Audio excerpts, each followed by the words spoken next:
First question says, where did the ceremonies take place? Can you name any public buildings in India that are made of sandstone? Now students, it is this answer is given on page number 17. You can see here page number 17, the second paragraph.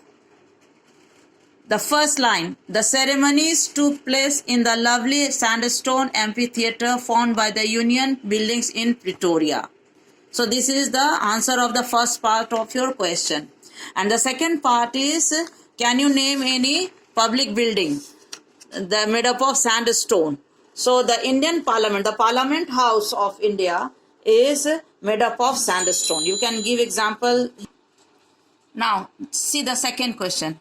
Can you say how 10th May is an autumn day in South Africa? Now there could be two possible reasons for it. Okay. First of all, we will give the geographical reason. All of you know that South Africa lies in the southern hemisphere, where autumn arrives in the month of April-May, that is a summer season in the northern hemisphere. So because it lies in the southern hemisphere, so it is autumn there, but in northern hemisphere it is summer. So 10 May is an autumn day in South Africa. And one another reason it is that is 10th of May, it symbolizes something. That 10 May was the inauguration day when people from all over the world had come to witness this historic event that made it a great social gathering.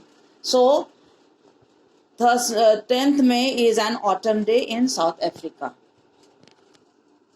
The third question. At the beginning of his speech, Mandela mentions an extraordinary human disaster. Here you can see, out of the experience of an extraordinary human disaster. Now in the explanation I have already discussed this one. And what does he mean by this? So according to Mandela, the inhuman practice of apartheid was an extraordinary human disaster. The glorious human achievement is the freedom of the people of South Africa from the ill practice of apartheid. So these are the answers of question number 3. Now the fourth question. What does Mandela thank the international leaders for? Now students, this answer is given on page number 18. In his speech, you can see here in the second part. We thank all our distinguished international guests for having come to take possession with the people of our country of what is, after all, a common victory for justice, for peace, for human dignity.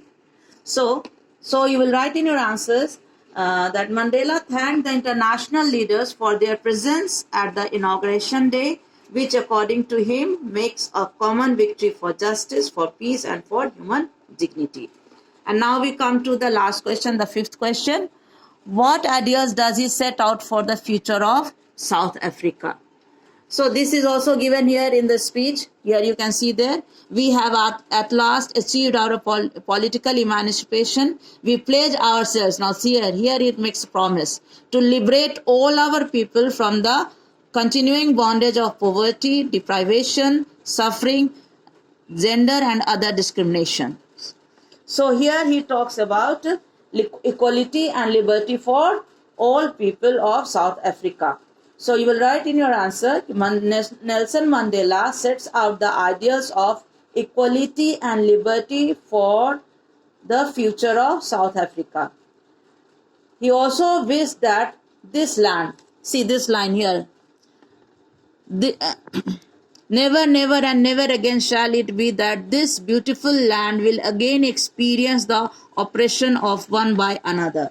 So he makes a promise, he wishes and he assures the people of South Africa that this land should never experience the oppression of one by another. So South Africa will always function as a country, as a democratic country, where no one will be subject to any kind of cruelty, injustice and humiliation and discrimination. So I hope that all of you have got your answers. So do it in your notebook and learn it. Thank you, students.